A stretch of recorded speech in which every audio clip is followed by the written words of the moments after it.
What's up, college football addicts? Today we are talking about our defending national champs. Today we're breaking down Michigan's schedule, and I'm giving you the insight on how you should bet your money in our preview, which is presented by BetUS. Now, Michigan has a tough road to hoe. As number one, they are going to get everyone's very best shot. Not that they wouldn't normally get that, but also this year because they are the defending national champions, and people will certainly want to take their very best shot at the title champs.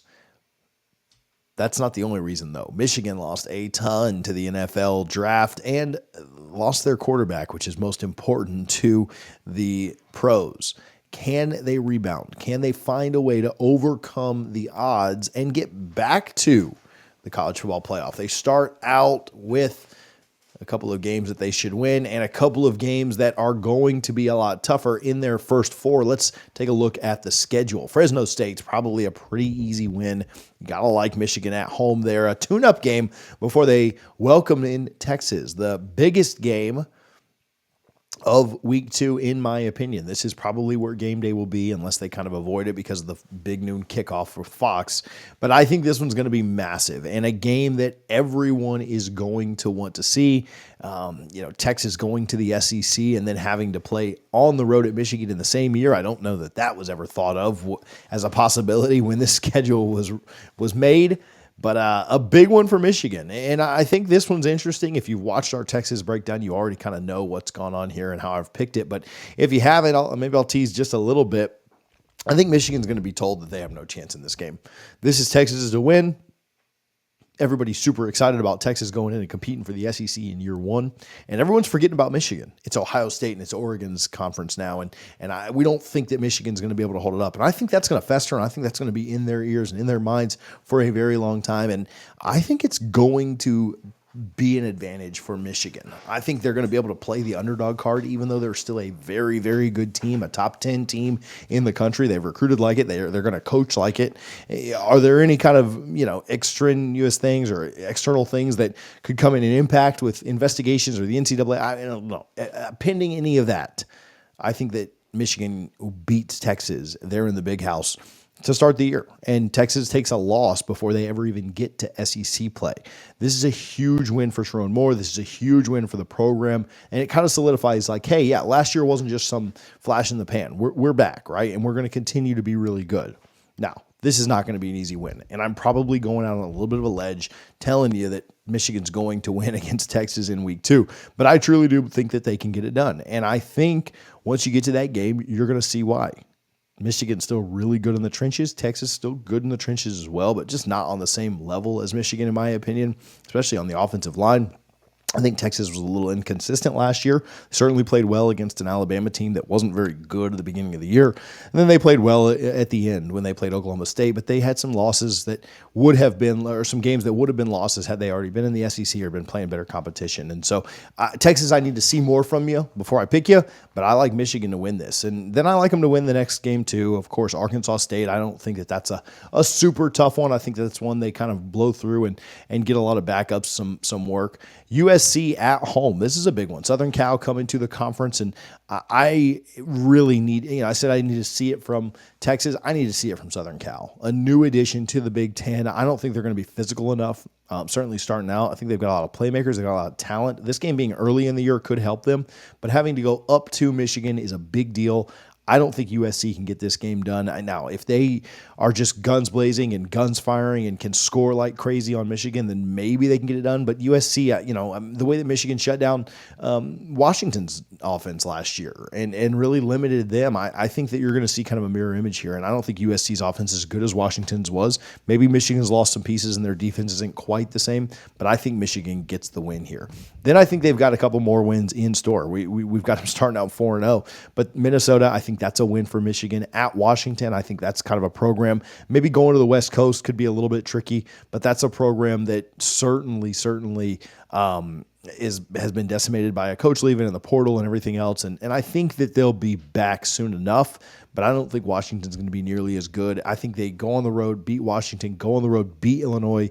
And then I think they, in a rivalry matchup, they get the win against Michigan State as well. You look at that and you say, wow, you're really predicting them to start 8-0? Yes, I am. Now they've got a tough stretch upcoming, but I think they start the season at 8-0. Really, really tough stretch upcoming here. Before I go into what that looks like for the Wolverines, let me give a little bit of love over to BetUS.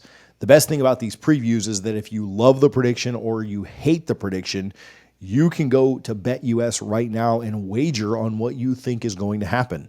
You think I'm too high or too low on a team, go put your money where your mouth is like I am and bet on the over or under on the total wins. BetUS is a 125% deposit match up to $2,000 on your first 3 deposits. They also have the best customer service in the game, and their website and mobile site are extremely easy and user-friendly.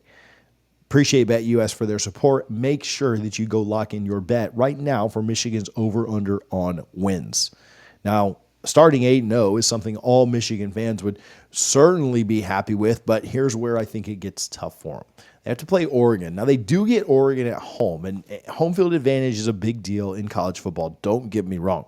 Some of that is neutralized when you're playing a team that has similar weather to you. What do I mean by that? Well, Oregon's pretty far north, too, and gets the same kind of crappy weather that Michigan might have there in early November. It's no guarantee that it's going to be a blizzard in Michigan, but if the weather is bad, that's not something that I think impacts Oregon very much. I also think that when you look at the talent and you look at the quarterback position especially, Oregon's got a pretty big advantage here, and I've picked Oregon to do very well. If you watch the Oregon preview, you already know how I'm picking this one, but I think this is where Michigan gets their first loss of the year. This is probably a top 5 matchup. If Michigan's 8-0 or even if they're 7-1, this is going to be certainly a top 10 matchup, but there's a chance this could be a top 5 matchup with Oregon getting the win. Really good win for their resume, but not a detrimental loss to Michigan by any means. Michigan gets right back up again and wins their next 2 games against both Indiana and Northwestern, getting both those games at home. I think you even have a bye sandwiched in between there, and that's a big deal. You get those 2 wins, you get to your 10-win season, you're 10-1, and you've got everything to play for in that Ohio State game. And Michigan many times has played spoiler in that Ohio State game, and Ohio State's many times played spoiler for Michigan when they had a lot going on. And I think you're going to have 2 10-1 teams playing each other in the game, the biggest game of the year. Both teams having lost to Oregon, so Oregon having the conference title game invitation, the spot in the title game locked up, and the winner here goes to get a rematch with Oregon.